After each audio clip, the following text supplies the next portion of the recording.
താമരശ്ശേരി അടിവാരം കുരിശിന്റെ വഴിയിൽ holy land pilgrim സൊസൈറ്റിയും സൊസൈറ്റി ചെയർമാൻ സി ചാക്കുണ്ണിയുടെ നേതൃത്വത്തിലുള്ള സംഘമാണ് കുരിശിന്റെ വഴിയിൽ പങ്കുചേർന്നത്. 33 വർഷങ്ങളായി മുടങ്ങാതെ Gethsemane shrine director reverend father Thomas തുണ്ടത്തലിന്റെ നേതൃത്വത്തിലാണ് താമരശ്ശേരി അടിവാരം ചുരം കുരിശിന്റെ വഴി സംഘടിപ്പിക്കുന്നത്. Holy land pilgrim society chairman chevalier C Chakkunni, നിയമ ഉപദേഷ്ടാവ് അഡ്വക്കേറ്റ് എം കെ അയ്യപ്പൻ എന്നിവർ കുരിശിന്റെ വഴിയിൽ പങ്കെടുത്തു.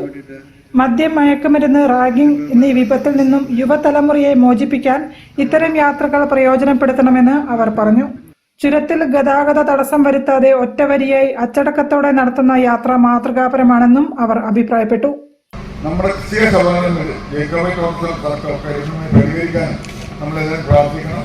അതിന് നിങ്ങളുടെ ഈ ത്യാഗം അതിന് കാരണമായിട്ട് നിങ്ങളെല്ലാം ഓരോരുത്തരെയും ഞാൻ അഭിനന്ദിക്കുന്നു. നമുക്ക് ഒന്നിച്ച് പ്രാർത്ഥിക്കാം, പ്രവർത്തിക്കാം. നന്ദി.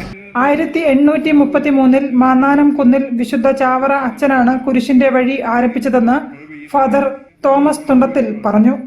അപ്പോൾ പിതാവിന്റെ സന്ദേശം കഴിയുമ്പോൾ പ്രത്യേകത്തിന് മഴ പെയ്യുന്നതായിരുന്നു എന്റെ നിയോഗം. പിതാവിന്റെ സന്ദേശം കഴിയുന്നു, ഉടൻ തന്നെ കാർമേഘം കൂടിയിട്ട് മഴ പെയ്യുന്നു. അന്ന് രാത്രി 1 മണി മുതൽ 4 മണി വരെയും മഴ പെയ്യുകയാണ്. അങ്ങനെ 3 മണിക്കൂർ കേരളമുണ്ടാകാൻ മഴ പെയ്യുന്നു. അങ്ങനെ 1992 തൊട്ട് 2002 വരെയും 10 വർഷം നിരന്തരമായിട്ട് വെള്ളിയാഴ്ച മഴ പെയ്തുകൊണ്ടിരുന്നു. അങ്ങനെ ഇതൊരു സാക്ഷ്യമായിരുന്നു. ദൈവത്തിന്റെ പദ്ധതിയാണ്, പരിപാടിയാണെന്നുള്ള അനുഭൂതി ഞങ്ങൾക്കുണ്ടാകി. നിരവധി വിദ്യാർത്ഥികളും സിസ്റ്റർമാരും ഭക്തസംഘടനകളും വൈദിക ശ്രേഷ്ഠരും പങ്കെടുക്കുന്ന 50 നോമ്പ് ആരംഭത്തിന്റെ ഭാഗമായി വെള്ളിയാഴ്ചകളിൽ നടത്തുന്ന കുരിശിന്റെ വഴി സമൂഹം നേരിടുന്ന വെല്ലുവിളികളെ അതിജീവിക്കാൻ സഹായകരമാകുമെന്നും ഹോളി ലാൻഡ് പിൽഗ്രിം സൊസൈറ്റി പ്രതിനിധികൾ അറിയിച്ചു.